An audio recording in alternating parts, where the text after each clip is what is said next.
Good afternoon, friends. Next 30-35 minutes, I'll be talking about immunomodulation treatment for infectious diseases. It is you can't call it a paradigm shift, I agree, but traditionally we have been taught that the treatment of infectious diseases target the microbe. So you have this array of antibacterials, antivirals, antifungals, antiparasitic drugs. But we have found that approach is suboptimal. We know that in tuberculosis it is suboptimal. We know that in many viral infections it is suboptimal. We know that in severe bacterial infections, when you have sepsis, organ dysfunction, it is suboptimal. So people are actively looking at strategies manipulating the immune system. So this is what I will do in my presentation. It is a non-systematic review. It is biased. I will present data wherever there is data. These are topics which I am familiar with, so there is lots, huge amount on host-directed therapy. So begin with an overview of immune system. So entire immune system in 2 slides. Because that is what I know. Then we will talk about immune modulation therapy in 3 settings. Number 1, sepsis, that is organ dysfunction in severe infections. Tuberculosis, specifically CNS tuberculosis, and finally viral infections following allogenic stem cell transplantation. We know that immune system is divided into the innate and adaptive immune responses. So this is the innate immune system is the primary line of defense. So immediately, as soon as a staphylococcus or a pneumococcus or a salmonella typhi gets into the body, this is the first line of defense. This is very short-lived and there is no memory. That means if the pneumococcus comes back again, the system has completely forgotten about the pneumococcus. It has to start its act all over again. What we have learned is that you cannot completely segregate innate and adaptive immune responses. They are actually interlinked. So actually it is the innate immune responses which determine the quality and quantity of many adaptive immune responses. So this has a gatekeeper function. Primarily it is between the antigen presenting cell and the T lymphocytes, and also the cytokine response signaling. And how does the innate immune system recognize a foreign invader, a pathogen? Pattern recognition receptors, PRRs. So these, probably the best studied example is toll-like receptors. The entire family find on epithelial surfaces. There is something inside the cytosol also. They look for highly conserved molecular patterns, and the 2 best examples are pathogen-associated molecular patterns. So you know about the endotoxin, the lipopolysaccharide capsule of a gram-negative bacterium. You know also similarly host cells when they are damaged, DAMPs, damage-associated molecular patterns. These are very highly conserved. So pattern recognition receptors look for that, and that's how the interaction starts. Basically 3 components. Number 1 is the physical barrier, the epithelium, skin and mucosal epithelium. That's the number 1. The mucus over intestinal epithelium. Then all the soluble components, complement, antimicrobial peptides, chemokines and cytokines, how the signaling starts off. They are complement actually lyses the pathogen. And then these cells. Cells have 2 primary functions. Number 1, some are professional phagocytes like monocyte macrophage, PMNs, they are professional phagocytes. Some like dendritic cells are antigen presenting cells. Macrophages also act as antigen presenting cells. And NK cells, the interest in lymphohistiocytic syndrome, HLH. It is the NK cell also has a regulatory function. Once the macrophage starts its activity secreting all the cytokines, it has to be told to stand down. That's enough. They do actually by perforin mediated killing, the NK cells and cytotoxic T lymphocytes. When that does not happen, it can be genetically mediated, that is the primary HLH.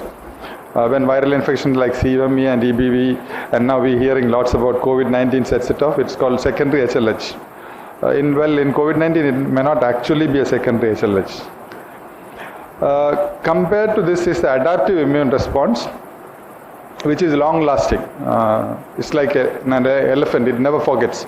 Once a T-cell has seen a Salmonella typhi, it will never forget the Salmonella typhi in its life. It has encountered Mycobacterium tuberculosis, it will never forget. And it is specific. Okay, so you have this repertoire. So you have one clone which will protect you against Salmonella typhi, another one against varicella virus, another one against cytomegalovirus. And so that's the memory.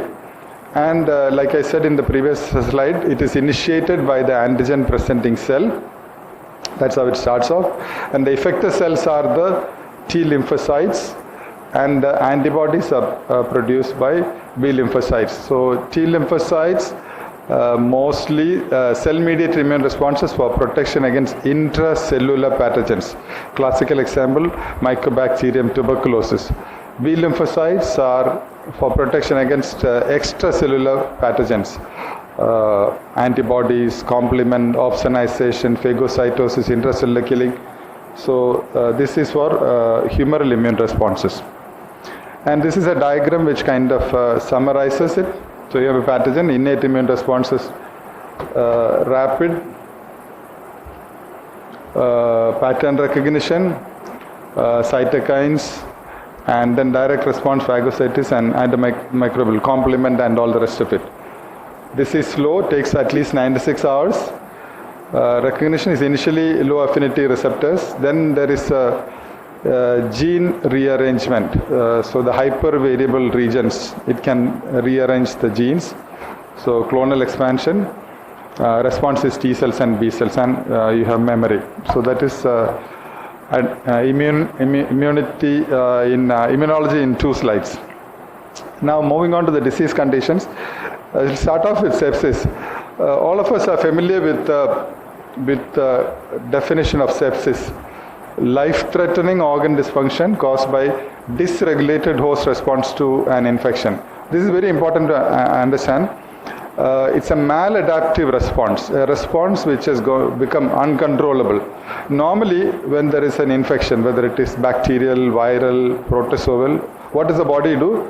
Number one, localize and control the infection. You have an abscess which forms, okay? Then you initiate a repair of the injured tissue. So that is an adaptive or an appropriate response. When it becomes dysregulated, you have life-threatening organ dysfunction.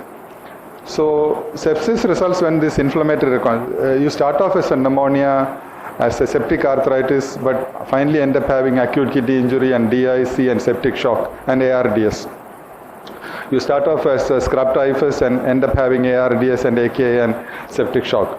So it's been called malignant intravascular inflammation, meaning so it's malignant, just like cancer, it is uncontrolled. It's intravascular, it spreads to distant organs, and its inflammation is the key. So it finally involves normal tissue removed from the site of infection. So you start off with a boil on the skin, but you have encephalopathy and ARDS. Okay, that is sepsis.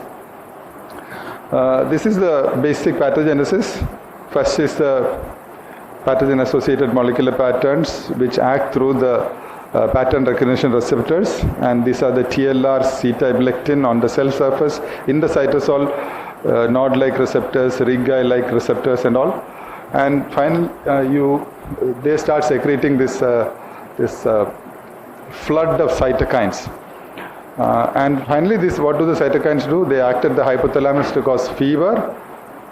They act at the capillary endothelium, damaged, and finally DIC, and ischemia to all the organs. So that is what leads to organ dysfunction finally.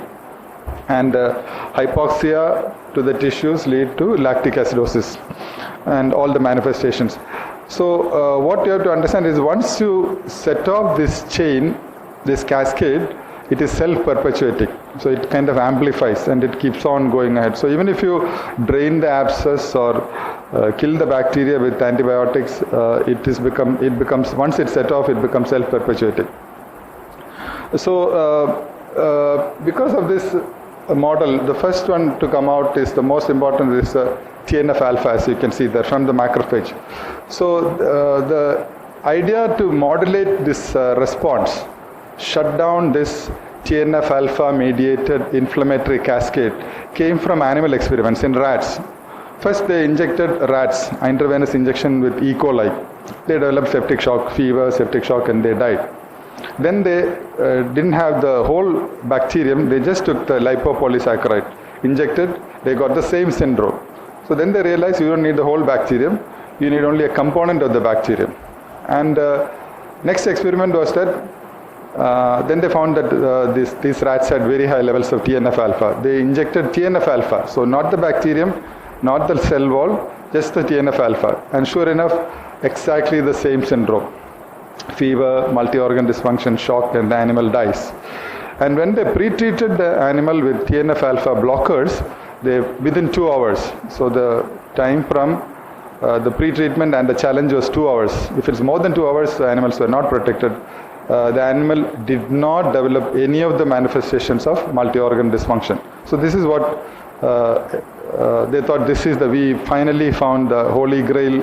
This is how sepsis works. Let's now have molecules which block TNF alpha. And this was a large trial published in 1996 in NEJM. This is patients with sepsis, the then prevailing definition of sepsis. They treated them with this chimeric molecule which contained part of the TNF alpha receptor and the Fc fragment of immunoglobulin G, IgG1. And they had 3 dosing schedules for this molecule and a placebo. And as you can see here, not only that there was no benefit, there was harm when they looked at survival function, mortality at 28 days. The dose in the higher doses of this drug had higher mortality. Okay, so it looked very nice in an animal model. So obviously human beings are not rats. Okay. Next came interest in interleukin-1. This is the first trial in 1994 in JAMA. Very similar design, recombinant human interleukin-1 receptor antagonist, anakinra, in treatment of patients with sepsis syndrome. They also had 2 dosing schedules for anakinra, and there was a placebo arm, and they looked at 28-day all-cause mortality. It looked lower, but this was not a statistically significant difference. So they did subgroup analysis and found that patients who had severe sepsis had a better outcome. So it was a post hoc analysis, not planned a priori. So in 1996 in critical care medicine, the same group of investigators, they just looked at severe sepsis. And they used a higher dose of anakinra, 2 milligram. But unfortunately it was a negative trial. They did not find. So these 3 large trials, well-designed randomized control trials, found that the strategy of manipulating cytokines did not actually work. Why is that? Number 1 is patient heterogeneity. Remember that sepsis is a syndrome. It is not a disease. Pneumococcal pneumonia is a disease. Staphylococcal septic arthritis is a disease. E. coli causing pyelonephritis is a disease. Dengue fever is a disease. Scrub typhus is a disease. COVID-19 is a disease. All these can manifest the same way. Multi-organ dysfunction, shock. So you include patients based on SIRS definition, or now currently Q-SOFA followed by SOFA, whatever it is. So patient heterogeneity. So if you have some way of studying only pneumococcal pneumonia or emphysematous pyelonephritis, I'm sure the results may be different. Then multiple pathways to injury. Okay, what you have to remember is that if you look at one diagram of the cytokine network, you will go nuts. It's so complex, the way these molecules talk to each other. So it's very simplistic and rather naive to think that TNF alpha is the holy grail. Interleukin-1 is the one, I block it, my patient will walk out of the ICU. No, it's too simplistic. Number 3, preclinical models. So do rats behave the same way as a human being who has we have urinary tract infection and then the E. coli gains access to the bloodstream. Here you have a inbred healthy rat, laboratory bred, and you give intravenous E. coli. Is that what happens in clinical practice? Probably not.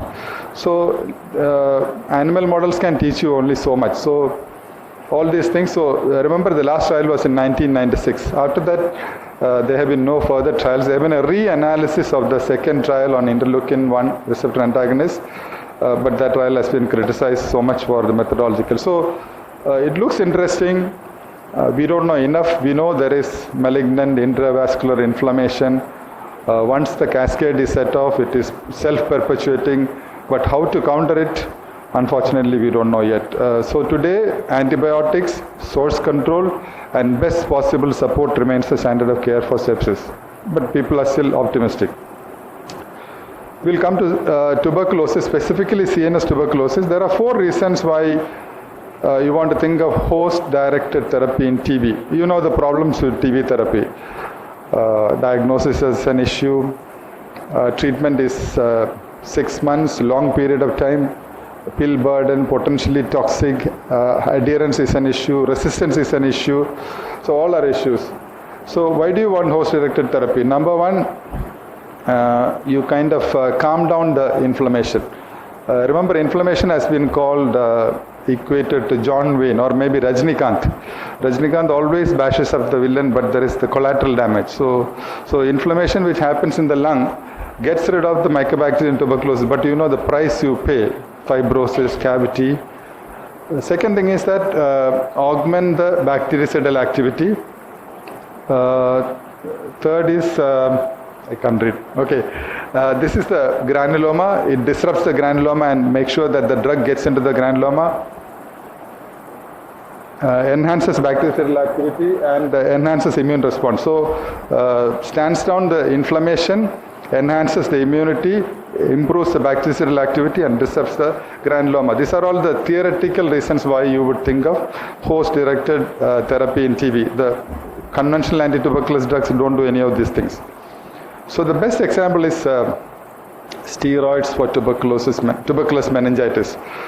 We have well-designed, large randomized controlled trials done in regions of the world. This disease is widely prevalent, and we have a very good meta-analysis, Cochrane review.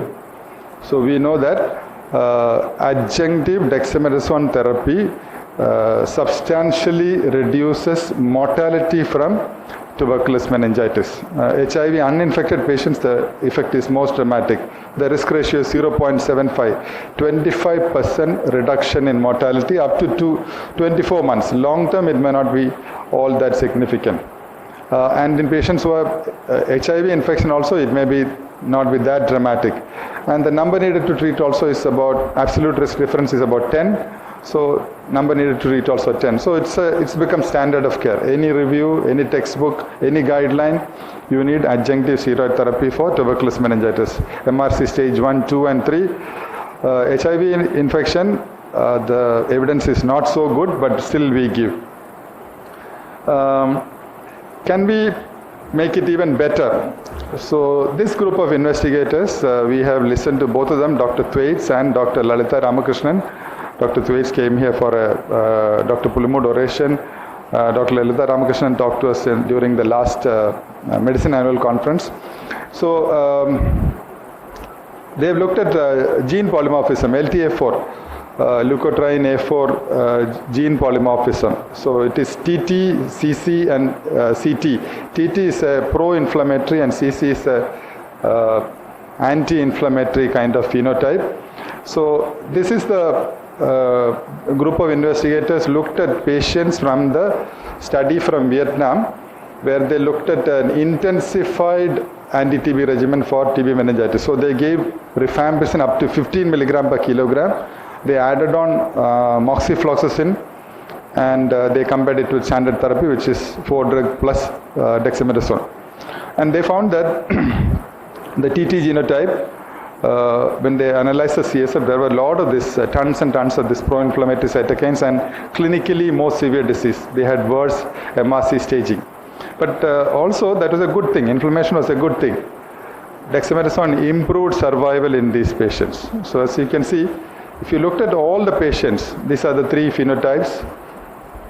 This difference was not statistically significant, but when they looked at HIV uninfected individuals, patients who had the TT phenotype of the LTA4 had the best survival, and this was a significant difference. HIV infected did not look like that. So Dr. Lalita talks about personalized treatment for TB meningitis. You look at the polymorphism. If it's a TT phenotype, give them dexamethasone. They have more cells in the CSF. They have this cytokines, plenty of them in the CSF, but they seem to do better with treatment also. But then it has not been replicated in other cohorts. So there is something there. Other one is treatment of tuberculosis. We know it's a major issue. When do you stop treatment for tuberculosis? We don't know the answer.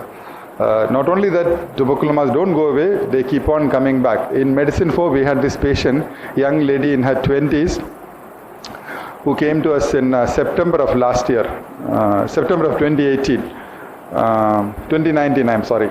She had TB meningitis. She had intracerebral tuberculosis multiple. She came quite sick. Unfortunately, she had a poly-resistant form of tuberculosis.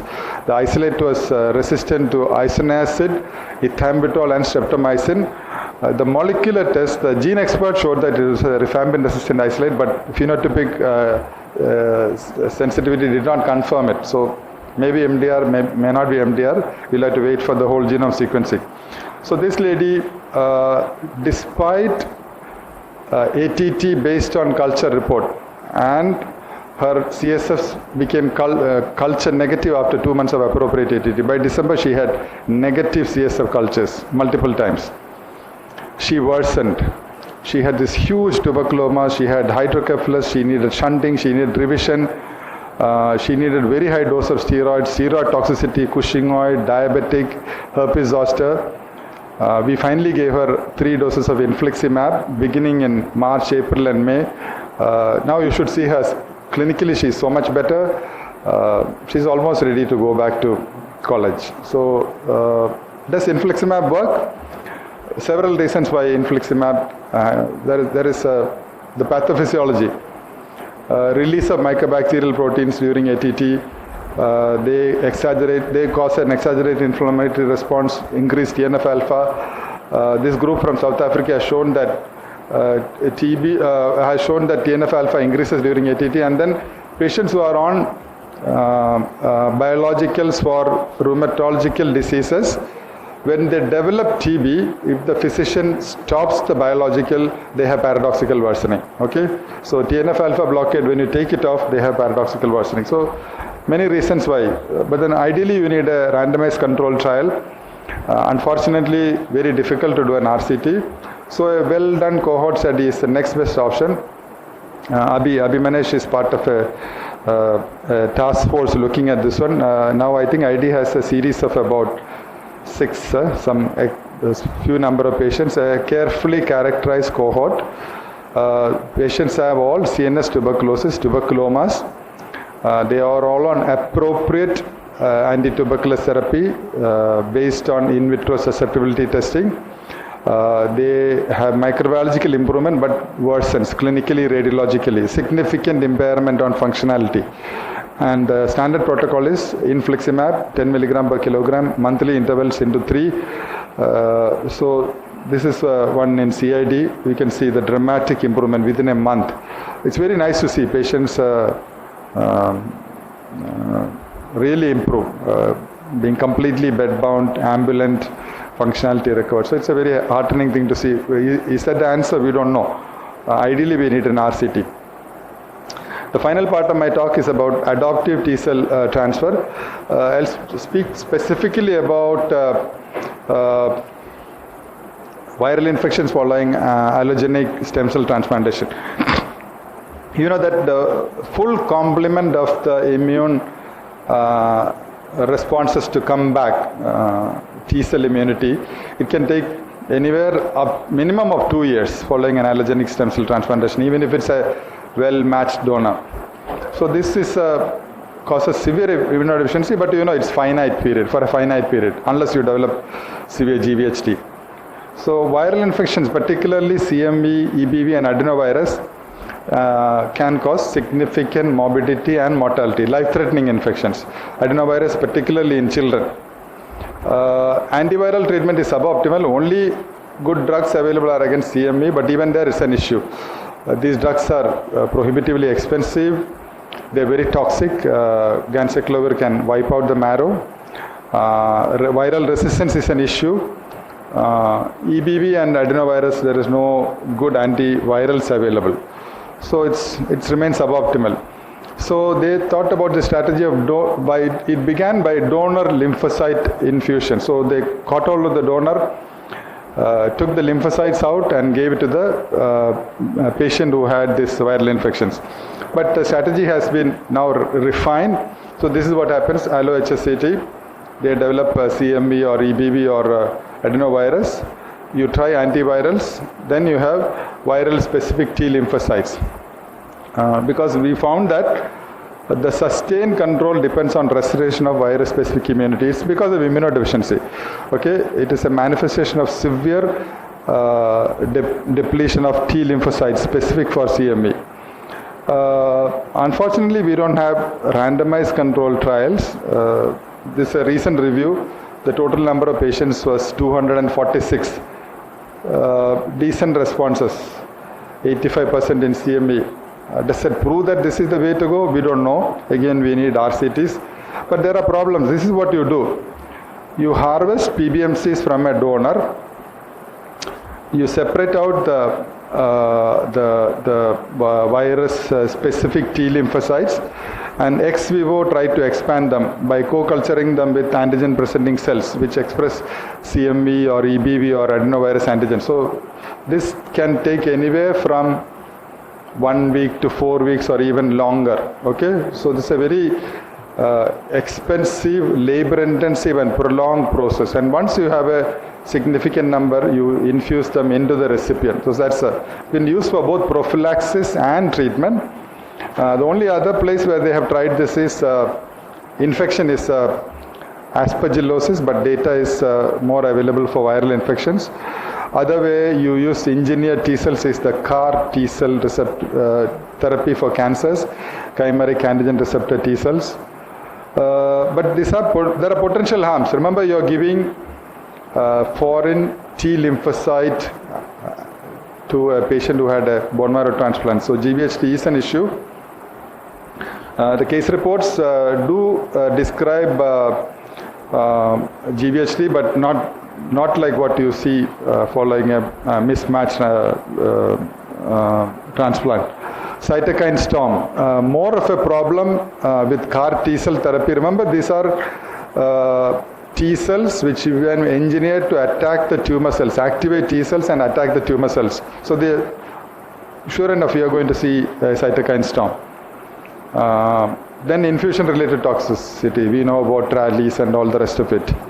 And cost. Remember, it's a very painful, labor intensive, time intensive and a costly therapy. So these are all so it's not ready for prime time yet, but we do have a sick patient, resistant CMV, something worth trying.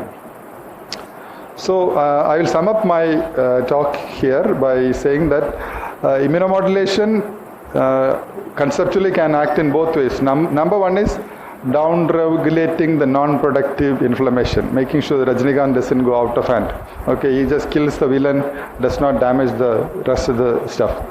Number two is immune augmentation. Okay, so this adoptive T-cell transfer is an example of immune augmentation. Infliximab and TNF-alpha antagonists and steroids are all examples of this one.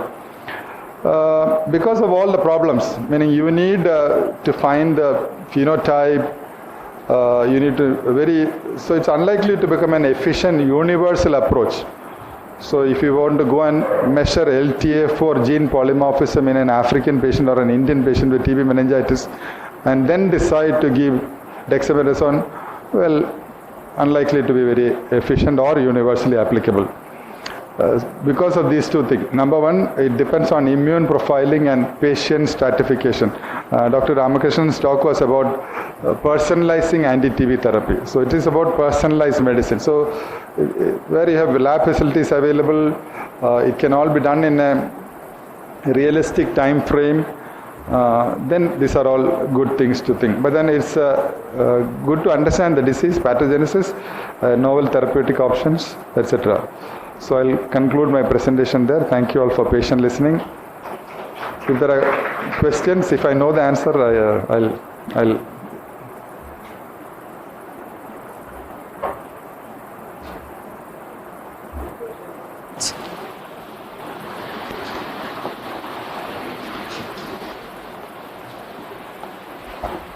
Thank you, sir. As usual, very lucid and very clear to all those who are listening. I just wanted to comment about the paradoxical worsening in immunocompetent and TB. Actually, Manoj we kind of wrote up a series of patients who actually are young people, very strangely, like you described, not from a lower SES. These are people who are otherwise should not have got TB in a way, anybody can catch it, who came with either CNS TB or came with disseminated TB and then popped up a CNS IRIS on us. So we had 8 patients like that. Manoj wrote it up for his conference presentation also, where I mean, we just couldn't explain why this particular published. Of course, not all of them could be prove susceptible TB because we didn't have tissue from all. But there was some where there was no resistance and they still had, somewhere just about 1 month into therapy, came back with a CNS paradoxical worsening. Originally no CNS signs, so we hadn't imaged, so I wouldn't have known if there was something brewing there. But came back with paradoxical worsening, very strange. Young, higher SES, disseminated disease, coming back, immunocompetent, coming back with of course, those guys settled with just another round of steroids. Sure. Or one patient we in fact gave only naproxen very bravely because she didn't have CNS but worsening in her lung lesions. This was some time back. We haven't seen anything like that after that. Thanks, Amya. I think all of us are seeing this phenomenon. Patients with paradoxical worsening. There is a nice series from Lucknow, KGMC. They concluded that paradoxical worsening in TB meningitis is just a minor bump in the road. But then somehow in CMC, in medicine and ID, we seem to be seeing these bad patients like Kausalya we had. Kausalya was a real challenge. Is it referral bias or is the disease different here? I don't know. Like you said, most patients you can manage with steroids, aspirin, NSAIDs. But somehow this young lady was losing a vision, behavior was an issue, completely bedbound, incontinent, and steroid toxicity. So the family was willing to, very supportive family, and thankfully it was a good story. She's still coming. Kripa, how is she now? She's fine, doing fine. As like Soumya said, what a wonderful presentation, and I wish I could present like that. So this is, we've also been doing some work on paradoxical worsening, the phenomenon in TB lymphadenitis. The biggest challenge for us is to actually demonstrate that it is indeed TNF alpha which causes the problem, because the cytokines are all over the place. And can you actually, when we give this immunomodulation, we're hypothesizing that that is the mechanism. But are we actually sure that is the mechanism, or is it something completely different? And we actually measured it in, I think, 50 odd patients now. And there is actually very little correlation in all the levels. Now, is it just happening locally? Is it happening systemically? Is it just a response to a dead bacillus? What is going on is actually baffling, absolutely. So, while we know that infliximab may work, we don't have a biological basis for it. So that is the biggest problem, is what I feel it. Any immunomodulation in ID, as a matter of fact. I agree with you fully, Prissy. These models of pathogenesis are probably too naive and simplistic. What you said is correct. If you measure the cytokines, they are all over the place. So there's that game now, you try to hit when it pops out of the hole, you try to hit it back. So it's like you're hitting TNF alpha, something else will pop up. So yeah, this patient has done for 3 months after infliximab. Down the road, what's going to happen? And the toxicities of infliximab. So ideally you need better pathogenesis studies, everything from animal models, in vitro, measurement of cytokines, and randomized control trials. But then I don't know, these are all diseases of countries like ours and Africa, so I don't know whether it will be done. Yeah, if you look at the complex interplay, it's so complex. Now you say everything is because of TNF alpha, I don't know.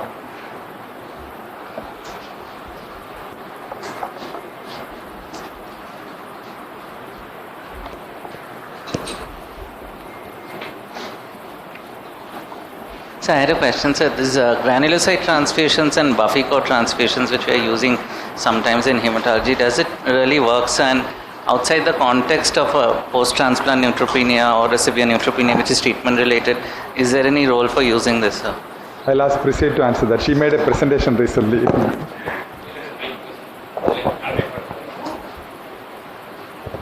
Sorry, so this was one of the topics that we covered for the transplant. Oh, sorry. So the question was, do granulocyte transfusions have any role to play in immunomodulation for infectious diseases? And the answer for that is actually granulocyte transfusions have only been studied in the context of a stem cell transplant. And that is only when febrile neutropenia is consistently delayed. You're hoping that granulocytes will actually contribute to a pool of functional neutrophils which will help to bring down the infection. Does it translate to an outcome of improved mortality and morbidity? That has actually not been proven. So it's still anecdotal, but remember, in stem cell transplant, you're really grasping at straws. So when you find that, especially when you have something like a cord blood transplant or an unmatched, or you have like a bone marrow as a source rather than peripheral blood, your neutrophil recovery is delayed. So that is a situation when you will actually use the neutrophil transfusions, knowing fully well you don't really understand fully what it's going to translate to. It is never a finite or a predictable translation. Or if you have a refractory disease, like say an invasive aspergillosis or some other disease where you need functional and quantitative numbers of neutrophils, that's the only situation you would consider. But it's not something that you can do routinely to improve for any infectious disease.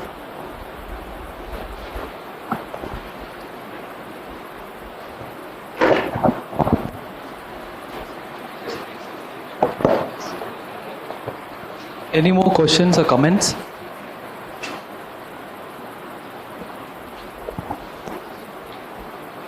Thank you, sir, for that great talk. You covered all aspects of immune modulation. Just have a question for you. What do you think is the usefulness of immunomodulation for the current COVID-19 infection? Is it useful? Very good question, and thanks for asking that, Ramya. I don't have the answer, but I would direct you to this website maintained by a group of pulmonary medicine and critical care physicians from Massachusetts General Hospital. It's called FLARE, F-L-A-R-E, Fast Literature Review. FLARE MGH, if you search, it will come up. These guys are fantastic. Every day they review the currently available literature. They're almost up to date, both PubMed and preprints. And not only they look at everything from pathogenesis to clinical epidemiology, the methodological issues with the study, and they give very practical recommendations. So what they say is that the same thing, it has been there in the 90s, that in sepsis, that is when there is organ dysfunction and shock, you have this tsunami of cytokines, everything from IL-1 to interleukin-6 to TNF-alpha. So they don't think it is specific for COVID-19. Even influenza, apparently this is what you see. So everything about more thrombosis, cytokine storm, happy hypoxia, different phenotypes of ARDS, everything they say is all been described, nothing very, the best data available. And then whenever people have come up with this conclusion, it's based on a few patients or a tweet or a WhatsApp thing, and it's taken up by CNN and NDTV, and then there are experts all over the place. And so that is what happens like that. So they address a lot of caution in using these things just because you measure ferritin and IL-6. They even say don't call it HLH. HLH is when you have macrophages are running amok because the NK cells and CTLs are not doing their job, and they phagocytize the RBCs and WBCs. There you have high ferritin. These cells infiltrate bone marrow and the organs, so you have organomegaly. So they say that just because you see high ferritin and high inflammatory markers, it is HLH. So even terminology may be difficult. So it is still work in progress. But then you talk to Binila and Kishore, they don't seem very excited about any of these things. They say this is what we're seeing all the time, from scrub typhus to dengue to influenza. So I don't know, but then it's a very valid question. I don't know the answer, Ramya. Seems to be the protocol in government medical hospitals, because one of the patients we had sent away, her name is Jaya, they had come here, repeated the test, and based on ferritin they're giving steroids, and and they feel that she has become better because she was just on oxygen, now she's off oxygen. So that's why I asked the question. Thank you, sir. I think the hydroxychloroquine story is an eye-opener. From a drug which was told that it was curing COVID-19, now we know that not only that there is no benefit, there is possible harm. So even steroids, I don't know enough, but then to me it's something which should be studied in a trial rather than. Krisi, you want to add? Bag, you have anything?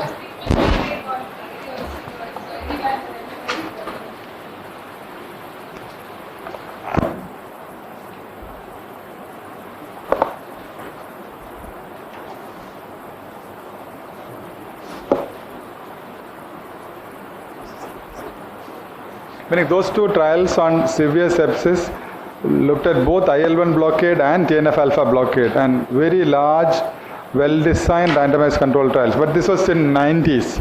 So obviously the diagnosis and treatment of sepsis was different at that time.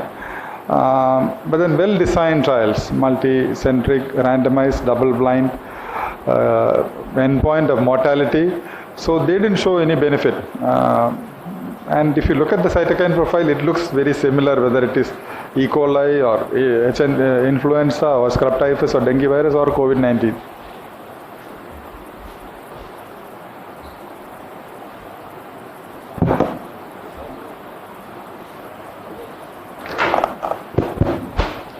No more questions. Then let's give Dr. O.C. Abraham a round applause.